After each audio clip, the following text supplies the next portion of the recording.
Lanesboro, a small town southeastern Minnesota, is most known today for its arts and theater, although in the past, Lanesboro was just another small town that relied on agriculture.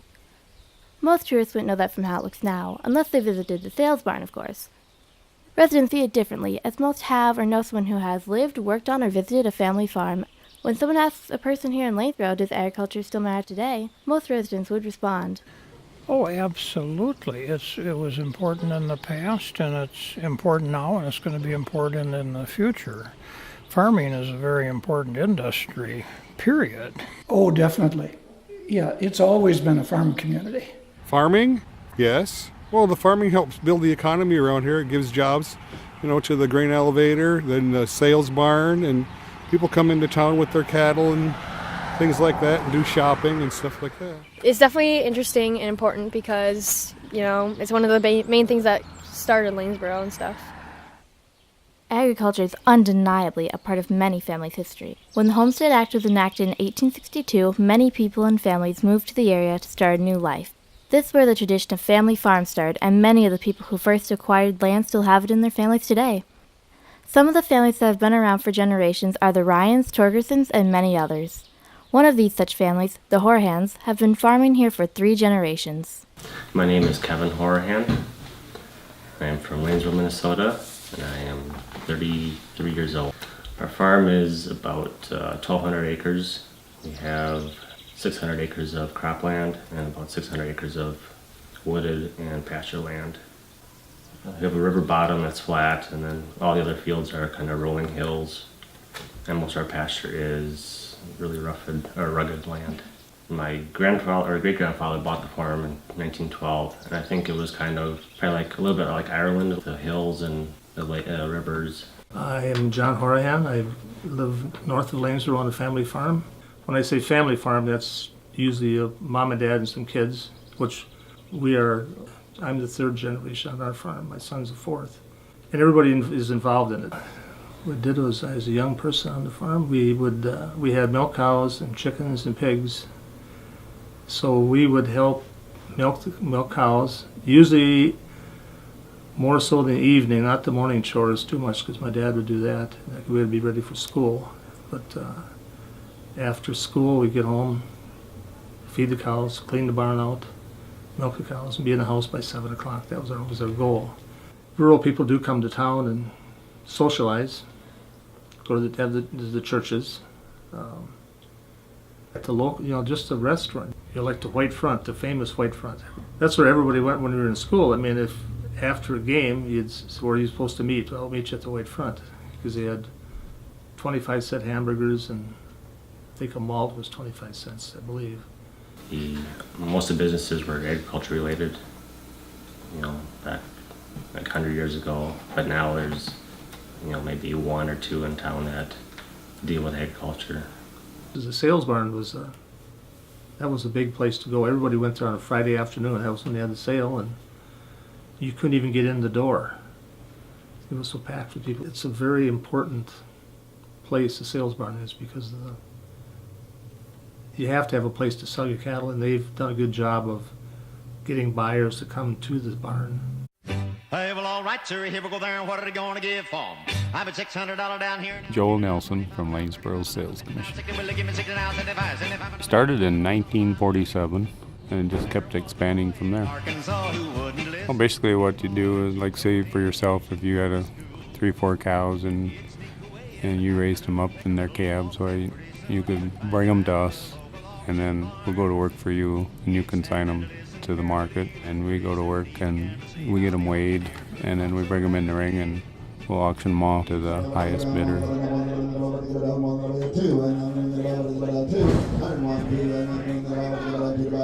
And so then we take a commission from there. We collect the money for you, and then we give you a check for yours. Well, one thing's nice about here is whether you got 2 cows or 100 cows or 300 cows, you can bring them to town, 1 or whatever you want, and it gives people cash flow, and it brings people to town, and they stop uptown, and it's good for everybody. We probably used to be more locally just within a 50-mile radius, but now we get cattle with probably a 500-mile radius to come to the market. Well, if you come here during the winter, you wouldn't know there's many tourists around. So the community depends on local support, local businesses, and livestock producers, and they come to town year-round, not just during the summer. There's not a lot of livestock markets left in the country, so it's good to see Lanesboro is continually growing. He came back home a full-fledged auctioneer. Then the people came from miles around just to hear him make that rhythmic sound that filled their hearts with such a happy cheer. There have been many changes in agriculture in the last 50 years and even the last 100 years. Some of these changes include technology. In recent years, tractors have had things like GPS and autosteer added to them and are larger than ever. One of the most important changes, however, is in the rise of conservation. Conservation is a must and was started in agriculture to avoid crises like the Dust Bowl in the 30s.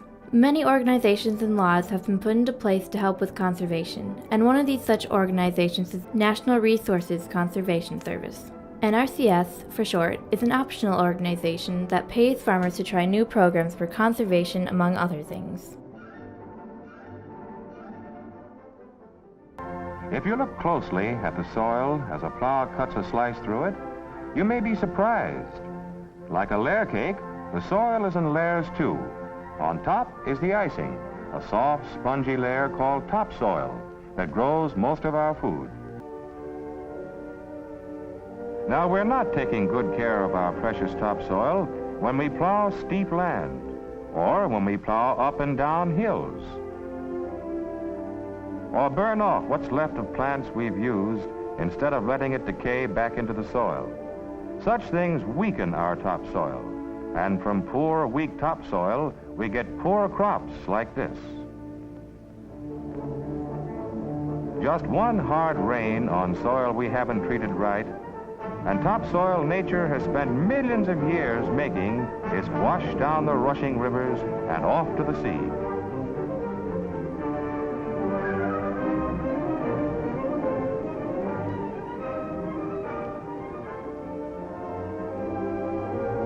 By not taking good things from the soil,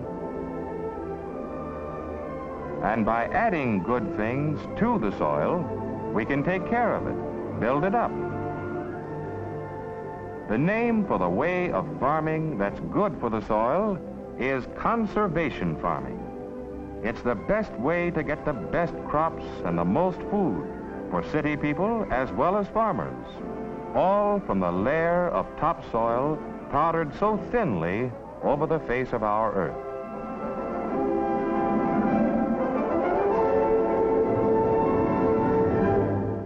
My name is Jessica Bronson. I work for the USDA NRCS office in Fillmore County.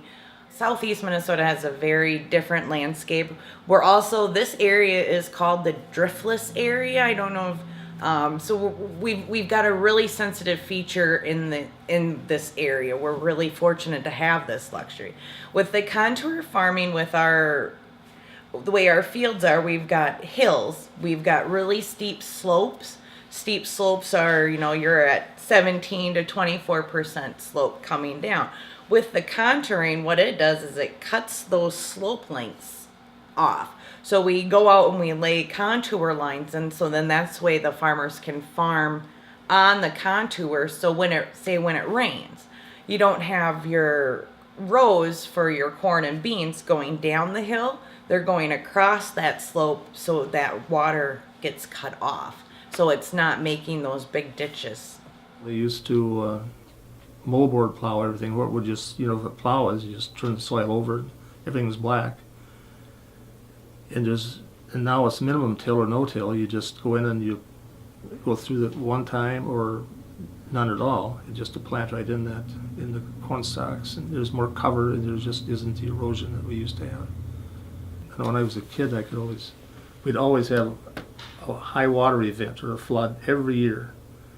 Not only in the springtime, but during the summer. It always seemed like you'd get one. And now with the advent of minimum till, no till, contour farming, we just don't have the water events like we used to have. When farmers cannot keep farming due to age or expenses, and the next generation is uninterested or unable to keep farming, a popular option is to rent or lease the land out. Yeah, I think renters are just more into just getting their own profit out of it. They don't really care about contracting as much as your own land would, because they think that, oh, they'll just use it for a couple of years and then it'll be rented to someone else or sold off, so they don't care as much about it as if it was your own land. People are renting their land out either A, because they had no kids to take over that farm and they're getting up there at an age where they don't want to physically farm anymore. It's not being financially beneficial to be farming it, so they rent it out. That way then they can rent that land out, they can get that cash money for that rented land to help pay then the property tax that comes with that agricultural land. This is just a guess, I would say there's probably 1/4 of the number of actual farmers operating the land now as there used to be, if that. If there was 4 family farms in the 50s, there's probably 1 now. Our family farms are getting smaller. There isn't the kids to take over that farm after their parents are done farming, because they have to go out off that farm to get that college education and get a job that has benefits and retirement. One thing about farming is there's no benefits. There is no retirement package for those guys. It's what they have. That's all they have. Other than financial reasons, there are other personal reasons for a daughter or son to choose to leave the farm. Nora Ryan, who has grown up on a family farm, explains why she doesn't want to be involved in agriculture in the future. Only if I marry someone who likes agriculture, otherwise I'm out of this place. No, I feel like this isn't really for me. I'm not that interested in taking care of animals. You've grown up farming. Yeah, I've grown up farming. I think I've done my job, so now I'm just gonna leave. With the decline in family farms, a national trend has been for commercial farms to rent out the land, and if they're able to buy the land. These large commercial farms use large and expensive equipment that smaller farms cannot afford. Because of our unique landscape, we are unlikely to see a rise in commercial farming. Right now, and to me in the future, I don't see a lot of our farms going to big commercial areas. We don't have that prime landscape for easy farming. When I mean easy farming, we don't have those 180 acre square fields.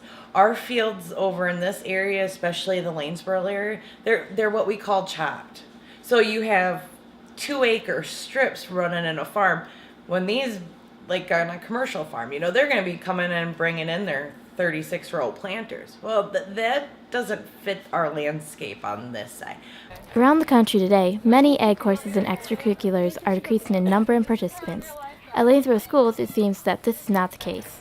One such extracurricular, FFA, has participants show and judge livestock among other activities. Agriculture at the Lanesboro School Ag Day is a great day because the kids really look forward to bringing their animals and showing them off to all of the students, and it's a great opportunity for kids in our school to see all the different things in agriculture that we have going on right here. And the other really neat thing is only about half of our kids in FFA actually live on farms, and so it's fun to see that you can be an FFA and be interested in ag and not live on a farm. Lanesboro is a really neat town because it has so many facets. It's got the agriculture and the arts and the tourism, and agriculture is what brought people here to begin with. And so, yes, I think it'll be a smaller population that will actually do the farming, but all the support that needs to be done, all the jobs that are related to agriculture that aren't agriculture will continue to be really important. And so, yes, I think ag will continue to be important in Lanesboro. I'm hoping my children have an interest in farming and continue farming when they grow up. I will pressure them into it, but if they really don't want to do it, I'm not going to make them and force them into it, because it's no fun to do something that you don't love to do.